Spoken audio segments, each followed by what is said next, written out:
अस्सलामुअलैकुम दोस्तों। तो आज हम जिस फिल्म पर बात करेंगे उसका नाम है दी राजा साहब। ये एक Telugu horror action thriller film है जिसमें रोमांस और कॉमेडी का भी स्ट्रॉन्ग मिक्स है। लेकिन दोस्तों, हम इस वीडियो में सिर्फ हॉरर एलिमेंट्स पर बात करेंगे। तो वीडियो शुरू करने से पहले एक छोटी सी रिक्वेस्ट है, अगर आपको वीडियो पसंद आए तो लाइक ज़रूर करें और चैनल को सब्सक्राइब भी करें। फिल्म की शुरुआत होती है नरसापुर फॉरेस्ट से। जंगल के पास एक ढाबा होता है जहां एक वार्ड मैन आता है। उसके हाथ में अस्थियों का लोटा होता है, जिससे पता चलता है कि उसने किसी लाश का अंतिम संस्कार किया है। वो सिर्फ लाश जलाता ही नहीं बल्कि उसका सामान और पैसा भी चोरी कर लेता है। वार्ड मैन एक 500 का नोट दिखाता है ढाबा के मालिक को, जो अचानक हवा में उड़ने लगता है। वो लालच में आके उस नोट के पीछे जंगल में चला जाता है। वहाँ उसे एक कमोडो ड्रैगन भी दिखता है, जिससे वो मुश्किल से बच पाता है। उड़ता हुआ नोट उसे एक पुरानी और अबंडन्ड हवेली तक ले जाता है। ये हवेली बहुत ही ज़्यादा क्रीपी होती है। अंदर अजीब स्टैचूज़, डार्क पेंट और हिप्नोटाइजिंग एटमॉस्फेयर होता है। वार्डमैन को एक सरकटी लाश दिखती है और जैसे ही वो उसे क्रॉस करता है, लाश उसके पीछे खड़ी हो जाती है। जब वो 500 का नोट उठाने जाता है तब पैरानॉर्मल चीज़ें शुरू हो जाती हैं और फिर एक आवाज़ आती है, तुमने जो मेरा लिया है यहीं छोड़ दो। डर के मारे वार्डमैन के पास जो गहने और पैसे होते हैं वो वहीं रख देता है और माफ़ी मांगता है, लेकिन फिर उस पर अटैक होता है और सीन वहीं कट हो जाता है। अब स्टोरी शिफ्ट होती है राजा साहब पर, जिसे सब प्यार से राजू भाई बुलाते हैं। राजा साहब की ज़िंदगी में सिर्फ उनकी दादी होती हैं, जिनका नाम होता है गंगा देवी। उन्हें अल्जाइमर है, इसलिए वो अक्सर चीज़ें भूल जाती हैं। दादी हमेशा कहती हैं कि वो दीवानगढ़ की महारानी थी और उनके पति कानक राजू 1960 से गायब हैं। राजा साहब का सपना है कि वो किसी तरह अपने दादा को ढूंढकर दादी के पास ले आए। इस बीच में हमें अनीता नाम की लड़की भी दिखाई जाती है जो राजा साहब से प्यार करती है। वो अमीर फैमिली से होती है और राजा साहब को लगभग 10 लाख रुपए का लोन भी दे चुकी होती है, जो वो अपनी दादी के इलाज पर लगा चुका होता है। अनीता वो पैसे कभी वापस नहीं मांगती। राजा साहब उससे ज़्यादा प्यार नहीं करता, लेकिन पैसा लेने में कोई प्रॉब्लम नहीं होती। एक दिन राजा साहब का दोस्त हैदराबाद से आता है और एक फ़ोटो दिखाता है जिसमें बैकग्राउंड में कानक राजू बस के पास खड़े नज़र आते हैं। पुलिस सीआई क्लियरली कहता है कि केस इन्वेस्टिगेट करने के लिए 5 लाख रुपए लगेंगे। राजा साहब ये पैसे अनीता से लेता है और हैदराबाद चला जाता है, जबकि दादी गांव में ही रहती है। हैदराबाद में राजा साहब अपने गांव के एक बंदे से मिलता है जो वहां ऑटो चलाता है, जबकि गांव में वो खुद को इंजीनियर बताता था। इसी ऑटो राइड के दौरान राजा साहब की मुलाकात बीसी नाम की एक क्रिश्चियन लड़की से होती है, जो फ्यूचर में नन बनने वाली होती है। राजा साहब पहली नज़र में ही उससे प्यार कर बैठते हैं। चर्च में राजा साहब की मुलाकात लिली नाम की एक बच्ची से होती है, जिसका हार्ट ऑपरेशन होना होता है और उसे 3 लाख रुपए चाहिए होते हैं। बीसी को इम्प्रेस करने के लिए और इंसानियत के नाते राजा साहब अपने पैसे में से 3 लाख डोनेट कर देता है। अब उसके पास सिर्फ 2 लाख बचते हैं, जबकि सीआई को 5 लाख देने थे। बेसी एक अनाथ होती है और चर्च में सर्विस करती है। वो नन बनना चाहती थी, लेकिन अब उसे राजा साहब से प्यार हो जाता है और उसका नन बनने का जो डिसीजन होता है वो कंफ्यूज हो जाता है। राजा साहब सीआई को पैसे का बैग देता है जिसमें सिर्फ 2 लाख होते हैं, लेकिन सीआई को लगता है कि 5 लाख हैं। केस के दौरान राजा साहब बताता है कि दीवानगढ़ के ख़जाने का एक संदूक जो चोरी हुआ था, उसका इल्ज़ाम गंगा राजू नाम के एक आदमी पर है। तभी बीसी का फ़ोन आता है जो राजा साहब पर चिल्लाती है कि उसके दादा 3 लाख लेकर भाग गए। पता चलता है कि कानक राजू ने हॉस्पिटल में बेसी को हिप्नोटाइज करके पैसे ले लिए। यहाँ राजा साहब कंफ्यूज हो जाता है, क्योंकि दादी हमेशा कहती थी कि दादा चोर नहीं बल्कि चोर को पकड़ने गए थे। अब बेसी पैसे वापस मांग रही होती है और सीआई भी एक्स्ट्रा 3 लाख मांगता है। इसी कन्फ्यूजन के दौरान भाई रवि एंट्री लेती है, जो सीधा रुपए का बैग राजा साहब के सामने रखती है। वो कहती है कि राजा साहब के दादा ने उसके नाना की मदद की थी, इसलिए ये पैसा वापस करने आई है, बट सिर्फ कानक राजू को देने के लिए। बाद में रिवील होता है कि गंगा राजू असल में चोर नहीं बल्कि भाई रवि का नाना है। पास्ट में जानने पर पता चलता है कि राजा साहब की दादी असल में दीवानगर की महारानी गंगा देवी थी, जो गरीबों की मदद करती थी। इस सल्तनत में कानक राजू असल में एक छोटा सा भिखारी होता है। एक दिन जब गंगा देवी लोगों में खाना तकसीम कर रही होती है तो कानक राजू को इतनी ज़्यादा भूख लगती है और उसके अंदर इतना लालच होता है कि वो दौड़ते हुए आता है और सीधा गंगा देवी का हाथ पकड़ लेता है। अब महारानी का हाथ इस तरह पकड़ना बहुत बड़ा जुर्म होता है। गंगा देवी का जो सेनापति होता है वो असल में गंगा राजू ही होता है। गंगा राजू और बाकी सिपाही मिलकर कानक राजू को पूरी तरह पीट देते हैं। इस जिल्लत और बेइज्जती को कानक राजू बर्दाश्त नहीं कर पाता और बदला लेने का फैसला करता है। बदला लेने के लिए वो बहुत दूर तक सफ़र करता है और एक बैरागी के पास पहुंचता है, जो एक खौफनाक तांत्रिक होता है। कानक राजू का प्लान होता है कि वो बैरागी से ऐसा काला जादू सीख ले जिससे वो गंगा देवी को अपने काबू में कर ले, फिर उससे शादी करे और उसकी पूरी दौलत पर कब्जा कर ले। बैरागी काला जादू का माहिर होता है और कानक राजू से कहता है कि अपना हाथ कुर्बान करना पड़ेगा। कानक राजू बिना सोचे समझे अपना हाथ काट कर दे देता है। इस कुर्बानी से खुश होकर बैरागी पहले उसका हाथ वापस जोड़ देता है और फिर उसे अपनी विद्या सिखाना शुरू करता है। एक रिचुअल के तहत कानक राजू को एक कुएं में उल्टा लटकाया जाता है, जहां उसे अमावस्या की रात तक तपस्या करनी होती है। उसे लगातार मंत्रा जाप करना होता है और खूनी पिशाचों के हमलों से खुद को बचाना होता है। आखिरकार ये रिचुअल पूरा होता है और कनक राजू को जो ताकत चाहिए होती है वो मिल जाती है। अब कनक राजू के पास बेइंतहा ताकतें होती हैं। वो एक फल लेकर सीधा गंगा देवी के महल पहुंचता है, एक झटके में सिपाहियों को हटा देता है और गंगा देवी को वो फल खिला देता है। फल खाते ही गंगा देवी का दिमाग पूरी तरह कानक राजू के काबू में आ जाता है। इसके बाद कानक राजू गंगा देवी से शादी कर लेता है और कुछ ही सालों में पूरे राज्य के खजाना हड़प लेता है। सोने, गहने और सारी दौलत उसके पास आ जाती है। लेकिन गंगा देवी के रिश्तेदार इस शादी से खुश नहीं होते। वो गंगा देवी को महल से निकाल देते हैं। अब गंगा देवी को एक आम और गरीब जिंदगी जीनी पड़ती है। इसी दौरान उनका बेटा और बहू दोनों मर जाते हैं। सिर्फ उनका पोता जिंदा बचता है, जो आगे चलकर राजा साहब होता है। यही गंगा देवी बाद में गंगा माँ के नाम से जानी जाती है, जिन्हें अल्जाइमर होता है। उन्हें अपना पास्ट याद नहीं रहता, बस इतना पता होता है कि वो कभी एक बड़ी सल्तनत का हिस्सा थी। अब वो गरीबी में जी रही होती हैं और राजा साहब को अकेला ही पालती हैं। ये सब जानकर राजा साहब फैसला करता है कि वो अपने दादा कानक राजू से बदला लेगा। राजा साहब, भाई रवि और उनके साथी एक पहाड़ पर चढ़कर नरसापुर फॉरेस्ट पहुंचते हैं, जहां एक पुरानी अबंडन्ड हवेली होती है। यही वो हवेली होती है जहां फिल्म के शुरू में एक वार्डमैन फंसा होता है, जो अब भी कनक राजू की आत्मा के जुल्म झेल रहा होता है।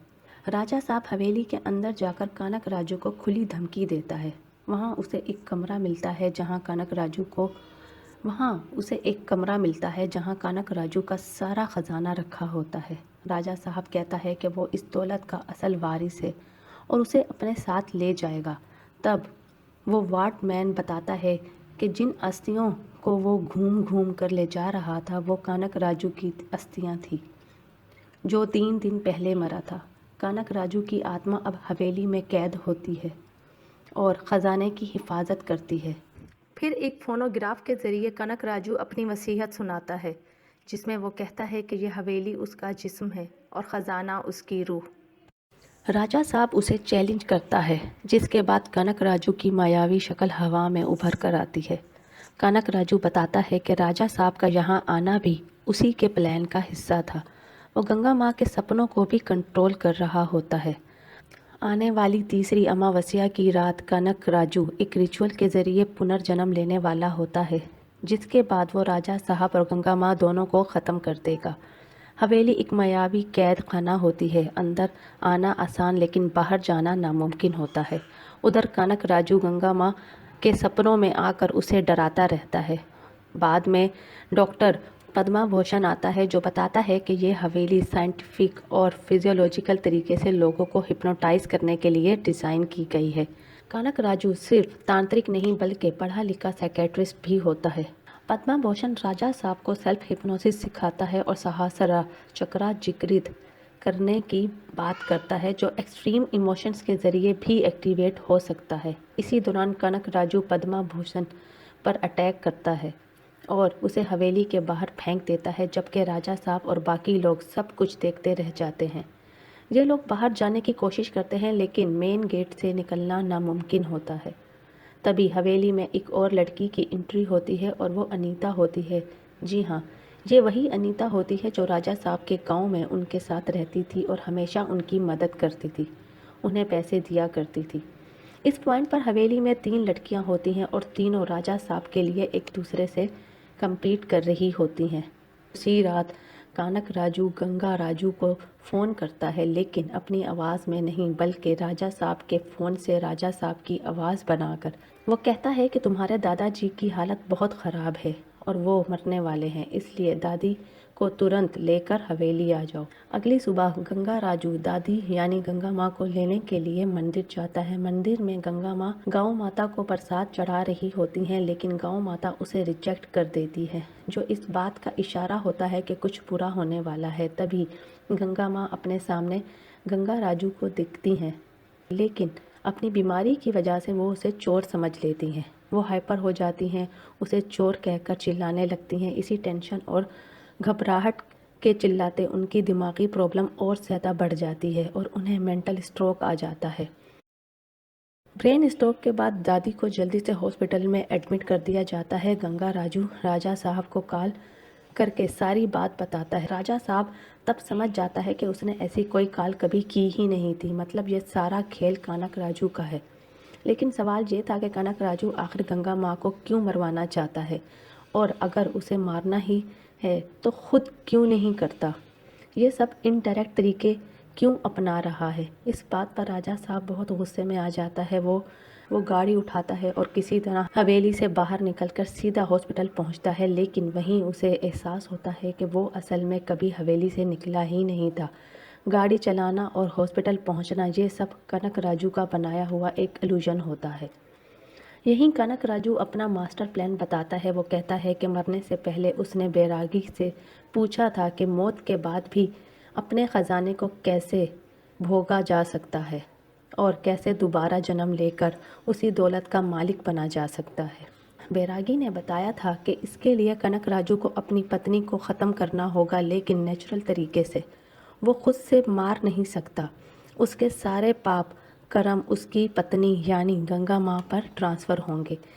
इसीलिए कनक राजू मरने के बाद भी आत्मा बनकर गंगा माँ के सपनों में आता था, उसे डराता था और बार बार कहता था कि मैं मरने वाला हूँ।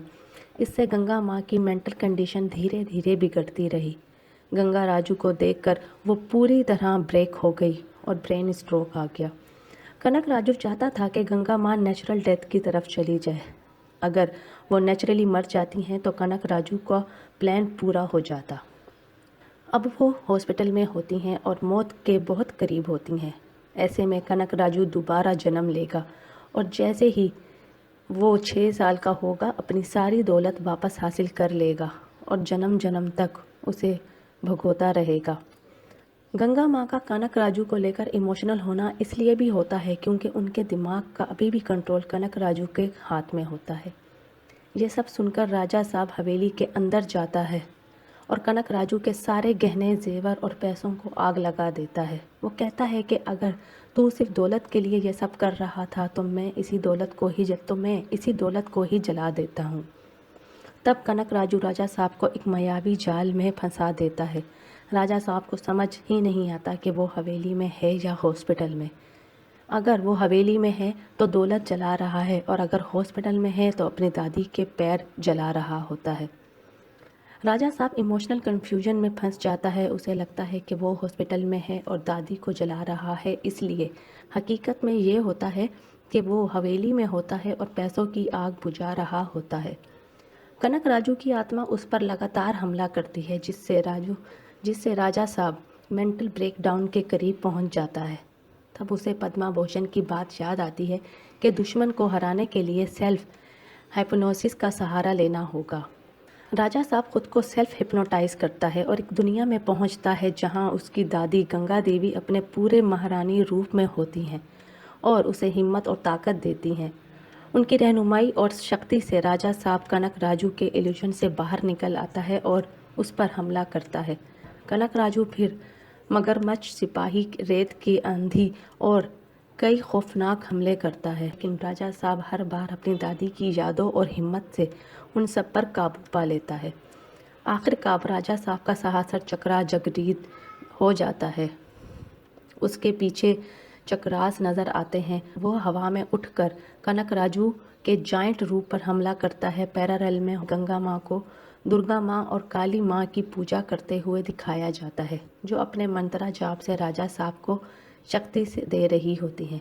आखिरकार राजा साहब कनक राजू को हमेशा के लिए ख़त्म कर देता है। उसके बाद कनक राजू का अंतिम संस्कार होता है। राजा साहब को डर होता है कि दादी को सच पता चला तो क्या होगा, लेकिन अल्जाइमर की वजह से गंगा माँ को याद ही नहीं रहता कि कनक राजू उनके पति थे। एंडिंग में तीनों लड़कियां अब भी राजा साहब के पीछे होती हैं। राजा साहब भागते भागते एक पुरानी सर्कस के राज में पहुंचता है, जहां एक जोकर, एक गेटअप में दूसरा राजा साहब दिखाया जाता है। स्क्रीन पर टाइटल आता है राजा साहब 2 सर्कस 1935, जो सीक्वल का हिंट देता है। और इस तरह फिल्म ख़त्म हो जाती है एक कंफ्यूजिंग, ओवर दी टॉप और थोड़ी फनी हॉरर स्टोरी के साथ। मतलब पार्ट 2 कंफर्म है, जो 1935 के टाइम पीरियड में सेट होगी। और ऑनेस्टली ये सीन पूरी मूवी का सबसे ज़्यादा क्रीपी सीन था। तो दोस्तों, ये थी राजा साहब फिल्म की पूरी कहानी। फ्रैंकली बोलूँ तो मूवी इतनी ज़्यादा कंफ्यूजिंग और नॉनसेंस थी कि थ्योरीज बनाना भी मुश्किल है। लूप होल्स, इसमें इतने लूप होल्स हैं कि गिनने लग जाओ तो लिस्ट ख़त्म ना हो। अगर कहीं कन्फ्यूजन लगा हो तो शायद मेकर्स भी कंफ्यूज ही थे। बिना एक्स्ट्रा थ्योरीज के यहीं वीडियो ख़त्म करती हूँ। अगर वीडियो पसंद आई है तो लाइक और शेयर ज़रूर करें और चैनल को सब्सक्राइब ज़रूर कर दें। मिलते हैं नेक्स्ट वीडियो में, तब तक के लिए अल्लाह हाफिज़।